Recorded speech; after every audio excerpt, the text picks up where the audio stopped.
नमस्कार दोस्तों। Behind the stumps पे आप सभी लोगों का बहुत बहुत स्वागत है। तो दोस्तों, आज सिर्फ मैं 3 ही पॉइंट के ऊपर बात करूंगा। सबसे पहले बात करते हैं पॉइंट नंबर 1 पे। Congratulations to team New Zealand. New Zealand पे बात करेंगे क्योंकि न्यूजीलैंड ने ना यहाँ पे रिकॉर्ड बनाया है। क्योंकि जब हमने बॉर्डर गावस्कर टेस्ट सीरीज जीती थी तो वहां पे एक स्टेटमेंट बहुत ही वायरल हुआ था कि टूटा है गाबा का घमंड। और हम भी ना प्राउडली गर्व के साथ ऐसे कह रहे थे कि हाँ, टूटा है गाबा का घमंड, क्योंकि हमने दूसरी बार ऑस्ट्रेलिया के घर में जाके बॉर्डर गावस्कर टेस्ट सीरीज में मात दी है, उनको हराया है। तो टूटा है गाबा का घमंड। अब यहाँ पे कहना तो ये भी सही होगा कि टूटा है भारतीय टीम का घमंड। और घमंड तोड़ा है न्यूजीलैंड ने, बहुत ही बढ़िया तरीके से तोड़ा है। एज ए क्रिकेट फैन यहाँ पे मैं कहूंगा कि न्यूजीलैंड डिजर्व करती थी। कल जब 2 दिन का खेल खत्म हुआ ना और दूसरे दिन का खेल भी चालू था, जब मैंने देखा कि भारतीय टीम सिर्फ 35 रनों की लीड ले पाई, मुझे ये रियलाइज हो रहा था कि यह टीम, न्यूजीलैंड की टीम, ये जो टीम है, विजिटिंग टीम है, ये डिजर्व करती है इस टेस्ट मैच को जीतना। क्योंकि कंपैरिजन हमसे उन्होंने अच्छा प्रदर्शन किया। डैरी मिचेल ने कितनी बढ़िया बल्लेबाजी की, विल यंग ने कितनी शानदार बल्लेबाजी की। हमारे बल्लेबाज क्यों ऐसा नहीं खेल पाए? होता है, इट्स हैपेंड, होते रहता है। चलिए, ये पार्ट एंड पार्सल है, ये क्रिकेट का खेल है। बट कितने वर्षों से हम ये देखते आ रहे हैं, उसके ऊपर मैं आगे बात करूंगा। लेकिन न्यूजीलैंड ने बहुत शानदार प्रदर्शन किया। Will Young man of the series, Ajaz Patel man of the match, Devon Conway 250 plus knock उनके आए, एक में 91 वाला, एक 71 वाला। रचिन रविंद्र शतकीय पारी। कप्तान टॉम लैथम ने सेकेंड इनिंग में आके शतक के करीब आए थे, वो आउट हो गए। उन्होंने बहुत बढ़िया बल्लेबाजी की। विलियम के बारे में मैंने ऑलरेडी कह दिया। सिर्फ टॉम ब्लंडल थे जिन्होंने बल्लेबाजी करते हुए अपना योगदान नहीं दिया। लेकिन उसके बाद में डैरी मिचेल के लिए भी ये और अच्छा नहीं जा रहा था। उन्होंने अंत में आके 2 पारियां बहुत अच्छी खेली। टीम साउथी का एक 50 प्लस स्कोर, मिचेल सेंटनर के वो पहली पारी में 33-36 रन, कुछ मुझे शायद याद आ रहे हैं। हर खिलाड़ी ने ऐसी सिचुएशन जब आती थी कि एक कंट्रीब्यूशन की जरूरत है, न्यूजीलैंड का बल्लेबाज आके अपना योगदान दे रहा था। क्या हमें यह भारतीय बल्लेबाजों की ओर से दिखाई दिया? नहीं दिखाई दिया। अगर पुणे टेस्ट मैच और मैं मुंबई टेस्ट मैच की बात करूं तो ये हो गई। न्यूजीलैंड के बॉलर का प्रदर्शन देखिए। Matt Henry 5 wicket, Bengaluru test match. वहां पे आपको दिखा जब विलियम ओरुक की गेंदबाजी आपने देखी, कितना बढ़िया उन्होंने प्रदर्शन किया। Ajaz Patel Mumbai test match, Mitchell Santner Pune test match, Glenn Phillips Virat Kohli को आउट करना, उसके बाद में बेहतरीन कैचेस उन्होंने पकड़े इस टेस्ट सीरीज में। और उसके साथ साथ एक अपना कंट्रीब्यूशन भी दिया, 100 से ज्यादा रन, 6-7 विकेट, 3-4 कैचेस।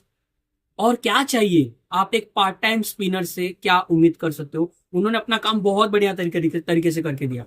इस सोडी ने ऋषभ पंत को आउट किया, उनको उतना मौका नहीं मिला, लेकिन जितनी भी गेंदबाजी मिली उन्होंने शानदार की। तो न्यूजीलैंड के हर खिलाड़ी ने शानदार प्रदर्शन किया और वही डिफरेंस था कि न्यूजीलैंड 3-0 से टेस्ट सीरीज को जीता। और पहली बार भारतीय टीम 3-0 से अपने घर में टेस्ट सीरीज हारा। और 11 वर्षों के बाद भारतीय टीम को न्यूजीलैंड ने उनके ही घर में टेस्ट सीरीज हराई।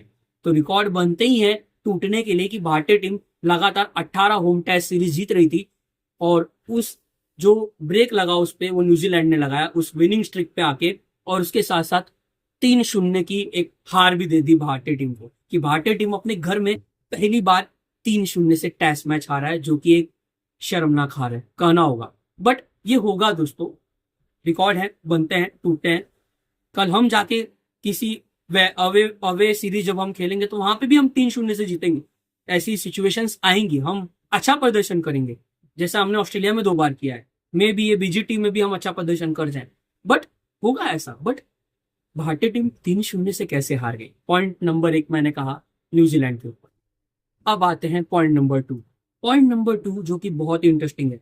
मुंबई का राजा रोहित शर्मा, सरफराज खान, मुंबई के लोकल बॉय हीरो, जिनका फर्स्ट क्लास क्रिकेट में अगर आप वानखेड़े स्टेडियम का स्टैट देखोगे, बहुत ही बेहतरीन। वही मैं कहूंगा सर यहाँ पे यशस्वी जायसवाल के लिए। 3 बल्लेबाज, जिसमें से 2 बल्लेबाज की ये टेस्ट सीरीज अच्छी गई थी, सरफराज एंड यशस्वी। सामने लक्ष्य हो 147 रनों का। तो क्या आपकी उम्मीदें नहीं होगी कि 3 ऐसे बल्लेबाज खेल रहे हैं जिनका ये होम ग्राउंड है, सामने 147 रनों का लक्ष्य हो, तो आप तो ये उम्मीदें रखोगे कि ये 3 बल्लेबाज कम से कम मिलके 70-80 रन तो जरूर बना दे। बना दे, आप ये एक्सपेक्ट करोगे ना, मैं ये एक्सपेक्ट जरूर कर रहा था कि आज रोहित शर्मा भले अर्शतक ना लगाए लेकिन 30-40 रन जरूर बनाए। आज सरफराज खान आके अंत में अगर उनकी बैटिंग आए तो वो नाबाद रहे। यशस्वी जायसवाल काउंटर अटैक बैटिंग करे, जिस अंदाज से उन्होंने अभी तक टेस्ट सीरीज में जितनी भी बल्लेबाजी की है, 1000 रन उन्होंने बहुत फास्टेस्ट बनाए, तो उसी इंटेंट से वो आज भी खेले। बट ये मेरी एक्सपेक्टेशन थी, मेरी उम्मीदें थी, वैसा नहीं हुआ। जो कि होता है दोस्तों कि बल्लेबाज भी जानबूझ के नहीं चाहता कि वो ऐसे प्रदर्शन करे। आउट फॉर्म आता है, खराब फॉर्म आता है, जिसकी जिसका हमें पूरी तरीके से सपोर्ट भी करना चाहिए। मैं सपोर्ट भी करूंगा रोहित शर्मा को, क्योंकि यही कप्तान है जिसने हमें वर्ल्ड कप जिताया। यही कप्तान है जिसने युवाओं खिलाड़ियों के साथ इंग्लैंड को 4-1 से टेस्ट सीरीज हराई। लेकिन दोस्तों कहीं ना दोस्तों मुझे उम्मीद थी कि अपने घर में आज रोहित, सरफराज और यशस्वी बैटिंग कर रहे थे, तो एक अच्छी पारी की तो उम्मीद मैं कर रहा था। क्योंकि जब इसके पहले जो रोहित शर्मा ने वानखेड़े में टेस्ट मैच खेला था, वहां पे वेस्ट इंडीज के सामने उन्होंने शतक लगाया था, तब उन्होंने जस्ट इंटरनेशनल टेस्ट क्रिकेट में वो आए थे। उनका आई थिंक दूसरा टेस्ट मैच था, 2013 का वर्ष था, जो हमारे क्रिकेट के भगवान सचिन तेंदुलकर सर का आखिरी टेस्ट मैच था। और रोहित शर्मा के मैंने रणजी मैचेस भी वानखेड़े में मैंने खुद देखे हैं। वहां पे भी एक मुझे रेलवे का मैच याद आ रहा है, मुझे वो टीम का याद नहीं है, नाम नहीं याद आ रहा, बट वहां पे भी रोहित शर्मा ने शतक लगाया था। बहुत ही बढ़िया बल्लेबाजी करते हैं रोहित, और यहीं पे पले बड़े हैं, यहाँ पे बहुत सारे फर्स्ट क्लास क्रिकेट मैचेस खेले हैं। तो उम्मीद तो मैं कर रहा था दोस्तों कि रोहित शर्मा कुछ अच्छा कर जाए आज, क्योंकि हम विराट को कहते हैं ना चेज मास्टर, मॉडर्न किंग है वो, मॉडर्न एरा के सुपरस्टार हैं वो। चेज मास्टर हम उन्हें कहते हैं क्योंकि वो मैच को ना फिनिश करना जानते हैं। उन्होंने बहुत सारे मैचेस फिनिश किए हैं। ये होम टेस्ट सीरीज उनके लिए अच्छी नहीं गई है, लेकिन विराट कोहली को क्यों कहा जाता है चेज मास्टर, ये आपको और मुझे भी पता है अच्छे तरीके से। तो मैं ये सोच रहा था कि अगर रोहित फिनिश ना कर पाए तो कम से कम टीम को करीब लेके चले जाए, क्योंकि एक लौता ही ऋषभ पंत बल्लेबाज था जो अकेले डटे खड़ा था, डट कर वो सामना कर रहा था। चाहे सामने एजाज पटेल हो, चाहे सामने ग्लेन फिलिप्स हो, या फिर दोनों ही तो गेंद स्पिनर्स को उन्होंने ज्यादा खेला, तो बहुत बढ़िया उन्होंने बल्लेबाजी की। लेकिन मुंबई के लोकल हीरोज ने कुछ नहीं किया। तो यहाँ पे मैं कहूंगा कि आज मुंबई के राजा ने दोस्तों निराश किया मुझे, आपको भी निराश किया होगा, क्योंकि 147 रन बनने चाहिए थे। क्योंकि नंबर 9 तक बल्लेबाजी थी, यानी कि नंबर 9 वॉशिंगटन सुंदर, वहां तक बल्लेबाजी थी। आपने इतनी डेप्थ ले ली है, फिर भी 147 रन क्यों नहीं बन पाया। आप यह कहोगे कि हाईएस्ट चेजिंग भी इस ग्राउंड पे 164 है। वर्ष 2000 का साल था जहां पे साउथ अफ्रीका ने चेस किया था। अभी तक 24 वर्षों में मुंबई में जितने भी टेस्ट मैचेस हुए हैं, चेजिंग करने वाली टीम टेस्ट मैच जीत नहीं पाई है। तो कैसे होगा चेस, बट होना चाहिए था ना दोस्तों, क्योंकि रिकॉर्ड तो बनते ही है टूटने के लिए। तो टीम इंडिया चेस कर सकती थी और चेस करना चाहिए था, क्योंकि आपने अपनी बल्लेबाजी क्रम में उतनी डेप्थ रखी है, तो आपको चेजिंग के लिए जाना चाहिए, आपको ये टेस्ट मैच जीतना चाहिए। जैसे ही न्यूजीलैंड ने दूसरे टेस्ट मैच को जीता था, पुणे टेस्ट मैच 8 विकेटों से जीता था, तो आप कम से कम, यह तो आप और मैं ये उम्मीद कर ही रहे थे कि 6 विकेट से तो हम इस टेस्ट मैच को जीत ही सकते हैं। नहीं हुआ दोस्तों, हम हार गए। पॉइंट नंबर 2 जो मैंने कहा कि मुंबई का राजा, मुंबई के लोकल हीरोज ने हमें निराश किया। पॉइंट नंबर 3 सबसे मेन आखिरी पॉइंट है। अगर यहां तक आपने इस वीडियो को देखा है तो ये सबसे मेन पॉइंट है कि भारतीय टीम इस टेस्ट सीरीज को क्यों हारी। क्या रीजन था कि हम 3-0 से टेस्ट सीरीज हार गए? क्या रीजन था दोस्तों? मेन आपको पता होगा कि रीजन क्या था। जब हम बेंगलुरु टेस्ट मैच हारे तो हमें यह रीजन दिखाई दिया कि पहले दिन टॉस जीतकर बॉलिंग करना ये बहुत ही गलत निर्णय था। रोहित शर्मा ने एक्सेप्ट भी किया बड़े दिल के साथ, जो कि मैंने कहा भी कि हाँ, ये उन्होंने एक्सेप्ट किया कि हाँ ये मेरी गलती है, मैं पिच को अच्छे तरीके से रीड नहीं कर पाया। शायद वहां पे गेंदबाजी करना सही निर्णय हो सकता था, मैंने वो निर्णय नहीं लिया, वहां पे उनसे गलती हुई। भारतीय टीम 46 रनों पे ऑल आउट हो गई। वो ओवरकास्ट कंडीशन थी, मैट हेनरी ने पूरी तरीके से फायदा उठाया, ओरुक ने पूरी तरीके से फायदा उठाया, और हम, वही डिफरेंस था, हम हारे। लेकिन फिर आती है turning track pitches, Pune test match और मुंबई टेस्ट मैच, और हमें क्या डिफरेंस दिखाई दिया कि मिचेल सैंटनर ने पुणे टेस्ट मैच में भारतीय टीम को अकेले हराया। यानी कि भारतीय टीम हारी किससे? न्यूजीलैंड से नहीं, भारतीय टीम हारी मिचेल सैंटनर से। अगर हम मुंबई टेस्ट मैच की बात करें तो भारतीय टीम हारी किससे? आप कहोगे विलियम्स से, आप कहोगे डैरी मिचेल का कंट्रीब्यूशन, लेकिन एजाज पटेल ने भी आपको बहुत बड़ा जख्म दिया है भारतीय बल्लेबाजों को। और ये दोनों स्पिनर्स है कौन? लेफ्ट आर्म स्पिनर्स हैं। अब मैं आपको थोड़ा रिवाइंड करता हूँ, पीछे लेके जाता हूँ कि भारतीय टीम क्यों ये टेस्ट सीरीज 3-0 से हारी, क्यों 11 वर्षों के बाद भारतीय टीम अपने घर में हारी। इससे पहले जो होम टेस्ट सीरीज हुई थी वो थी बांग्लादेश वाली, 2-0 से हमने जीता था।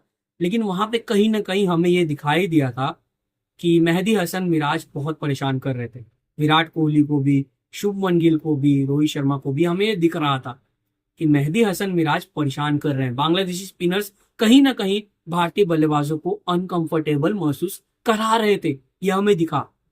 अब हम आते हैं उससे पीछे, जो टेस्ट सीरीज हमने 4-1 से जीती थी। इंग्लैंड का दौरा भारत में 2024 का ही वर्ष था, यही वर्ष था। वहां पे आपने देखा जब हम 4-1 से उस टेस्ट सीरीज को जीते थे, तो वहां पे जो न्यूजीलैंड का स्पिनिंग अटैक था वो कैसा था। वहां पे रेहान अहमद और टॉम हार्टली और शोएब बशीर, ये 3 स्पिनर्स ऐसे हैं जिन्होंने जस्ट इंटरनेशनल करियर में अपनी शुरुआत की थी। रेहान अहमद को अगर मैं हटा दूं तो टॉम हार्टली और शोएब बशीर ने जस्ट स्टार्ट ही किया था अपने इंटरनेशनल टेस्ट करियर। लेकिन उन्होंने कितना परेशान किया भारतीय बल्लेबाजों को। स्पेशली टॉम हार्टली ने भारतीय दाहिने हाथ के बल्लेबाजों को कितना परेशान किया था, ये आपने देखा होगा। और वही शोएब बशीर ने किया, वही रेहान अहमद ने किया, वो हमें दिखाई दिया उस टेस्ट सीरीज में। उससे थोड़ा और पीछे आते हैं, ऑस्ट्रेलिया का भारत का दौरा 2022-23 का वर्ष था। हमने वो टेस्ट सीरीज जीती थी। आपको याद आ रहा होगा अहमदाबाद वाला टेस्ट मैच, जहां पे गिल और विराट कोहली ने शतक लगाया था। मैं उसी टेस्ट सीरीज की बात कर रहा हूँ। वहां पे एस्टन एगर उस टेस्ट सीरीज से बाहर हो चुके थे, यानी कि उसके पहले ही वो आई थिंक इंजरी की कुछ, वो उस टेस्ट सीरीज को खेल नहीं पाए, मुझे उतना याद नहीं आ रहा है। लेकिन उस टेस्ट सीरीज में मैथ्यू कूनामैन और वहां पे आपको टॉड मर्फी दिखेंगे, वहां पे आपको नेथन लॉयन दिखेंगे। इन्होंने भारतीय बल्लेबाजों को बहुत परेशान किया। स्पेशली टॉड मर्फी ने, उनका एक 6 विकेट मुझे याद आ रहा है। मैथ्यू कूनामैन का I think Indore test match का प्रदर्शन, जहां पे उन्होंने भारतीय राइट हैंडर बैटर्स को बहुत परेशान किया, उनको खड़े रहने ही नहीं दिया क्रीज पे। आपको याद आ रहा होगा। तो मैंने एक शॉट भी बनाया था अभी रिसेंटली, आप उस शॉट को जरूर जाके चेक कीजिए। मैंने वाइटी शॉट बनाया था। वहां पे मैंने Ejaz Ahmad, Mitchell Santner, Shakib Al Hasan, Keshav Maharaj, Matthew कूनामैन, Tom Hartley, ये जितने भी मैंने स्पिनर्स के नाम लिए थे उस वाइटी शॉट्स में, अभी मैं जो इस वीडियो में भी मैं नाम ले रहा हूँ इन सब स्पिनर्स का, ये सारे के सारे लेफ्ट आर्म स्पिनर्स हैं। और उन्होंने भारतीय राइट हैंडर बैटर्स को हमेशा परेशान किया। 2-3 एग्जाम्पल दे देता हूँ। Keshav Maharaj versus Shubman Gill, Keshav Maharaj versus Virat Kohli, Virat Kohli versus Mitchell Santner, Mitchell Santner versus Shubman Gill. आपको पता चल गया होगा कि रिजल्ट क्या रहा है। हमेशा वो लेफ्ट आर्म स्पिनर्स भारतीय बल्लेबाजों पे हावी है। और यही डिफरेंस था कि भारतीय टीम ने टेस्ट सीरीज हारी, क्योंकि हमारे बल्लेबाज स्पिन को अच्छे तरीके से नहीं खेल पा रहे हैं। इस टेस्ट सीरीज में कौन सा ऐसा बल्लेबाज था जिसको देख के लग रहा था कि हाँ, ये मिचेल सैंटनर को आसानी से काउंटर अटैक कर सकता है, या एजाज पटेल को आसानी से लंबे लंबे छक्के लगा सकता है। सिर्फ 2 बल्लेबाज मुझे ऐसे दिखे जिन पे मुझे लग रहा था कि हाँ, ये फियरलेस इंटेंट से खेल सकते हैं, और दोनों के दोनों लेफ्ट हैंडर्स। ऑनेस्टली बोलूं, यशस्वी जायसवाल और ऋषभ पंत। मुझे उतना ट्रस्ट ना शुभमन गिल ने दिया, ना ही रोहित शर्मा ने दिया, ना ही विराट ने दिया, ना ही सरफराज ने दिया, और ना ही मुझे केएल राहुल ने दिया, ना ही अश्विन और जड्डू ने मुझे दिया। हाँ, आप कहोगे कि शुभमन गिल के 90 रन थे, बहुत अच्छी बल्लेबाजी की उन्होंने, लेकिन वो कितने बार बीट हुए दोस्तों एजाज पटेल के सामने, थोड़े भाग्यशाली भी थे। और वही मैं कहूंगा जब उनका सामना मिचेल सैंटनर से हुआ। अब आप कहोगे कि सरफराज खान ने शतक भी तो लगाया, लेकिन वो बेंगलुरु टेस्ट मैच था, वहां पे स्पिनर्स को उतनी हेल्प नहीं थी, लेकिन उन्होंने अच्छी बल्लेबाजी की, नो डाउट। बट जब सिचुएशन वैसी आई जहां पे डिमांड था कि आप यहाँ पे अच्छा प्रदर्शन कीजिए, वहां पे आप शतक ना सही और शतक लगाइए, लेकिन वो नहीं दिखाई दिया। और यही डिफरेंस था कि हमारे बल्लेबाज कुछ नहीं कर पाए, और हमारे बल्लेबाजों ने बहुत ही निराशा प्रदर्शन किया। निराश बहुत किया, मतलब यानी कहने का मतलब, ये वर्ड मैं अच्छे से बोल नहीं पा रहा, बहुत ही निराश किया, लेट डाउन किया हमारे भारतीय बल्लेबाजों ने। स्पेशली राइट हैंडर बैटर्स ने बहुत ही निराश किया जब उनका सामना लेफ्ट आर्म स्पिनर से हो रहा था। देख के ऑनेस्टली यही लग रहा था दोस्तों कि जब मिचेल सैंटनर अगर सामने हो, चाहे एजाज पटेल सामने हो, और सामने दाहिने हाथ का बल्लेबाज हो, ये फील हो रहा था मुझे कि विकेट मिलने वाली है इनको आसानी से। और यही रीज़न है कि हम ये टेस्ट सीरीज हारे। अब इसका सॉल्यूशन क्या है कि भारतीय टीम अब जब अपना अगला होम टेस्ट सीजन खेलेगी वो 2025 का यानी कि अगला साल होगा, और वेस्ट इंडीज से हम टेस्ट सीरीज खेलेंगे अक्टूबर महीने में, यानी कि लगभग यही महीना होगा अक्टूबर नवंबर का। तो अब उसके लिए क्या प्रिपरेशन टीम इंडिया कर सकती है कि हमारे जो बैटर्स हैं जो अभी फिलहाल टेस्ट मैच खेल रहे हैं, जैसे ऋषभ पंत नो डाउट बहुत अच्छा काम कर रहे हैं, यशस्वी बढ़िया काम कर रहे हैं, सरफराज खान के लिए भी मैं वही कहूंगा, बट शुभमन गिल हो गए, विराट कोहली हो गए, के राहुल हो गए, रविंद्र जडेजा हो गए, आर अश्विन हो गए, इनको फर्स्ट क्लास क्रिकेट अब खेलना पड़ेगा। अभी जितना भी इंटरनेशनल टेस्ट क्रिकेट खेले ये 4 सीनियर प्लेयर्स, विराट, रोहित, अश्विन, जड्डू, अब जितना भी ये टेस्ट सीरीज खेलेंगे, जितना भी ये test cricket, international test cricket खेलेंगे, मैं चाहता हूं कि ये खेले, अच्छा प्रदर्शन करे, बट उसके साथ साथ इनको फर्स्ट क्लास क्रिकेट को भी अहमियत देनी होगी। इनको फर्स्ट क्लास क्रिकेट खेलना होगा, विराट और रोहित को स्पेशली खेलना होगा, क्योंकि वहां पे जितना फर्स्ट क्लास क्रिकेट खेलेंगे उतना बेहतर हो जाएंगे, उतना वो अपने डिफेंसिव स्किल पे काम करेंगे। क्योंकि ये दिखा है कि रोहित विराट तो स्पिन को रोहित स्पिन को और पेस के सामने फंस रहे हैं, विराट पेस को खेल जा रहे हैं लेकिन स्पिन के सामने फंस रहे हैं।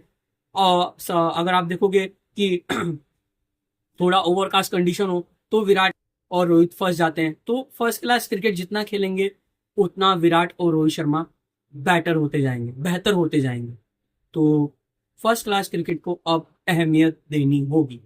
और कहीं ना कहीं मैं ये गलत नहीं कहूंगा दोस्तों, sorry to all Virat Kohli fans, sorry to all Rohit Sharma fans, but अगर बॉर्डर गावस्कर टेस्ट सीरीज इन 2 भारतीय सीनियर्स बैटर्स के लिए, दोनों सीनियर बल्लेबाजों के लिए अच्छी नहीं गई, तो फिर आपको ये दिखाई देगा कि जब भारतीय टीम अपना अगला असाइनमेंट यानी कि अगला कोई टेस्ट सीरीज खेलेगी, वहां पे आपको ये दोनों बल्लेबाज शायद ना दिखाई दे।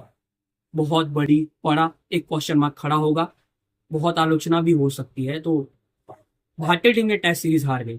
मैंने कहा कि न्यूजीलैंड ने रिकॉर्ड बना दिया कि पहली बार न्यूजीलैंड ने भारत में आके एक पहली ऐसी टीम बनी जिन्होंने 3 मैचों की टेस्ट सीरीज में टीम इंडिया को उनके घर में हराया। भारतीय टीम का एक रिकॉर्ड टूटा कि भारतीय टीम 11 वर्षों के बाद कोई टेस्ट सीरीज हारी। और उसके साथ साथ मुंबई चा राजा, मुंबई के लोकल बॉयज ने लेट डाउन किया, निराश किया कि 147 रनों के चेजिंग में उनका योगदान, उनका कंट्रीब्यूशन रहना चाहिए था, बट नहीं था दोस्तों। और उसके साथ साथ न्यूजीलैंड की ओर से हमें overall as a unit performance देखने को मिली, और वो टीम डिजर्व करती थी, इसलिए वो टीम ने इस टेस्ट सीरीज को जीता। और क्यों हम ये टेस्ट सीरीज 3-0 से हारे, मैंने पॉइंट नंबर 3 में भी आपको बताया। उम्मीद करता हूं दोस्तों कि मैंने इस हार को आपको अच्छे से एक्सप्लेन किया होगा। क्रिटिसाइज मैंने किया है, करना भी सही है, बट मैं टीम के साथ हमेशा रहूंगा, क्योंकि जीत के साथ तो हर कोई रहता है, हार के साथ भी हमें रहना चाहिए। टीम इंडिया का साथ हम जरूर निभाएंगे, तब तक निभाएंगे जब तक हम रहेंगे, बट पूरे दिल से हम टीम इंडिया को चेयर भी करेंगे, सपोर्ट भी करेंगे, बट क्रिटिसाइज करना भी सही है दोस्तों, क्योंकि ये प्रदर्शन जो था बहुत ही निराशाजनक प्रदर्शन था। तो उम्मीद करता हूं दोस्तों कि यह वीडियो आपको अच्छा लगा हो। मैंने जो न्यूजीलैंड टीम के ऊपर बात की, मैंने जो तीनों हमारे लोकल बॉयज, लोकल हीरोज उनके ऊपर बात की, मैंने जो भारतीय टीम 3 मैचों की टेस्ट सीरीज क्यों हारी, क्या रीजन था, left arm spinners versus right hander batters, इसके ऊपर जो मैंने बात की, अगर आपने पूरा वीडियो देख लिया होगा तो आपको समझ ही आ गया होगा। तो दोस्तों यहीं पे मैं इस वीडियो को करता हूँ समाप्त। आप सभी लोगों का बहुत बहुत धन्यवाद इस वीडियो को यहाँ तक देखने के लिए, अपना प्यार देने के लिए। दोस्तों वीडियो पसंद आया होगा तो प्लीज इस वीडियो को जरूर लाइक कीजिएगा और चैनल को सब्सक्राइब करना मत भूलिएगा दोस्तों। बाय बाय, टेक केयर दोस्तों, जय हिंद।